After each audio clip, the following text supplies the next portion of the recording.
We're a little deeper into the forest right now. This part of the forest was used, as we mentioned in the last video, for turpentine production. Naval Stores and boiling turpentine out of the sap from the pine tree. And this area is once completely forested with pine tree. And it's still a mixture of pine and oak, but it was almost exclusively pine back in the day. This was we're on the grounds of a main base camp. If we scour through here enough, we're going to find all sorts of things that we've never found, and we're going to show you one of those in a moment. In addition to this really neat piece of porcelain that the lovely research assistant discovered, we've been here before, and we just want to do another piece on this. Rather than bring the raw sap out to the railroad, unless it was going to be used for Naval Stores, which is what they would have done, but to boil it into turpentine, they just did it on site in a main base camp like this. This is a vat for that purpose. They would have boiled off the sap, made it into turpentine right here, right where we're standing right now, 100 and some years ago. And this would have been a main base camp because the outlying base camps would have collected their amount of sap and then brought it to here to be boiled off. They wouldn't have had one of these every few hundred yards. This would have been a main area. So this would have been surrounded with hundreds of men. In order to make this commodity pay, they had to use virtually slave labor. They used convicts, and they used guys that really couldn't get work doing anything else. They weren't really qualified for anything else. So we're glad to be paid pennies a day to come out here in this, what would have been just unbearable, virtually unbearable environmental conditions. I can't even imagine. I'm standing here in a $120 pair of hikers with comfortable nylon shorts on and a nice cotton shirt in the middle of March. I can't imagine coming out here in summer wearing full regalia, boots, the whole deal, and having to sleep in that. I just, it's beyond my comprehension. And yes, I am a spoiled American. That's not a problem for me. This is something else the lovely research assistant found, which no one else has ever found before, sitting right here. And we just Googled it on site. This is a spoon, obviously. That's what spoons look like. But this is a William A. Rogers spoon. And as we Googled, am I upside down? I think I'm upside down, aren't I? As we Googled, we learned that these were mid-19th century manufacturers, silversmiths. So we think this is the real deal. So we're going to put it back down here and basically cover it back over so no one else can find it and take it. We're going to hide that piece of porcelain as well. There's a lot of evidence, more evidence over to the east, and we're going to go check that out pretty quick as well. After we're completely done photographing the vat, which is just a phenomenal piece of American history. Bricks all over the place. They lined this with concrete, but they would have jacked it up with bricks to get the fire underneath of it, underneath the actual kettle, for lack of a better term, in a big huge pot. So we're going to continue on down and look at some of the other stuff.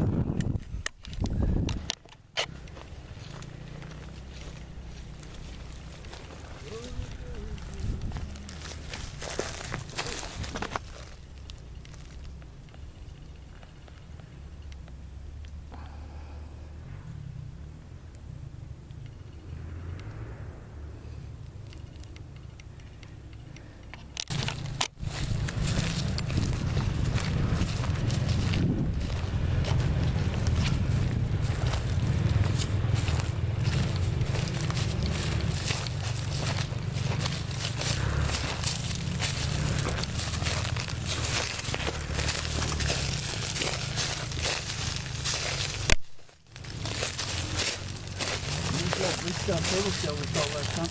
I think that's a new one, because I thought I saw the other one way over the other side of the vat. I know the last time we were here, this place was littered with all sorts of Go, go, go, baby. You know it. Go, do it. You got the thing. Oh, there's some bricks, cool. Bricks. There's all kind of metal out here too along the way. Further over towards the east, as I recall. Nice. Some more bricks, some metal.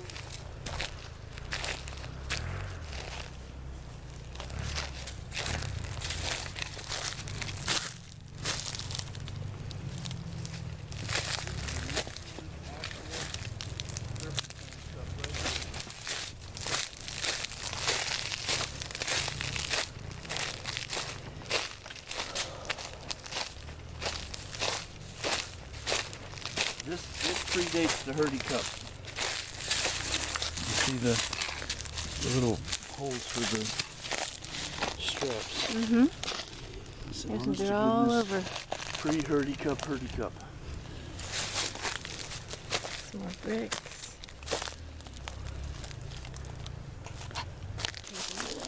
Okay, this here is remnants of an actual Hurdy Cup. The clay pot, a chip off of it. I can't see in the viewfinder, so I hope it's coming up. But the lovely research assistant just found it. There it is. I see it. Honest to goodness Hurdy Cup. Very cool.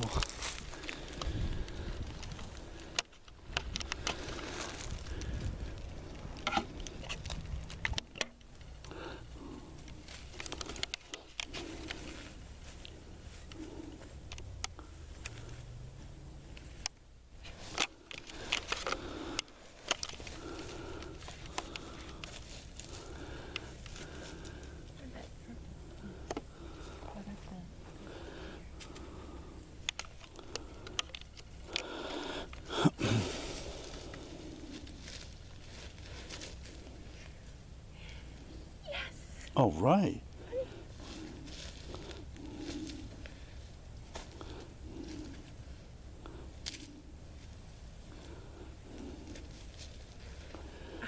You're taping me. Yeah. Oh, neat. Throw that bad boy up here. Cool, man. Good shot. What's that? Oh my gosh, what is that? That's like a plate. Railroad plate. No kidding. No, I think that's definitely a railroad plate. They would have had a spur coming out here to haul this stuff away. This would have been heavy duty stuff.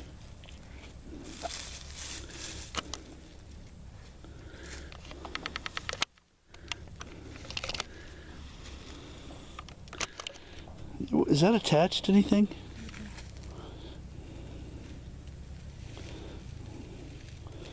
Yeah, that's definitely a railroad plate. Neat, neat.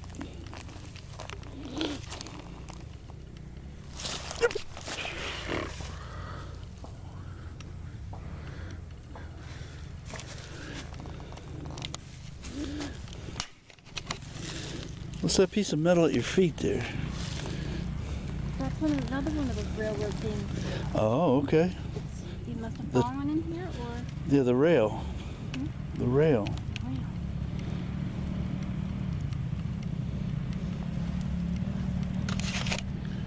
I bet they had a small car. It wasn't like, you know, the great big locomotive thing or something, but they had to have a small car to go right down to the railroad tracks, to the main railroad, and dump this stuff off. Couldn't have carried it through this sand. A lot of heavy stuff. A lot of bricks, stone.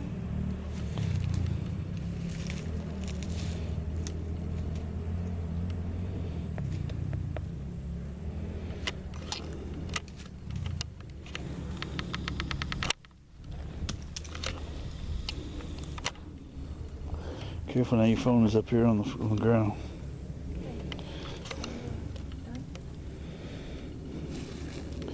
Try to figure out how I'm going to drag your butt up out of there. Oh, no, I'm going to climb up right here, look. Okay, good.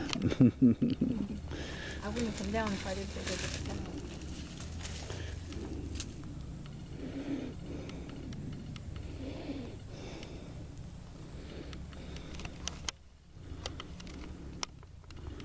Okay, well, Any last words from the pit? From the vat? I've never been in the vat. I never go in the vat.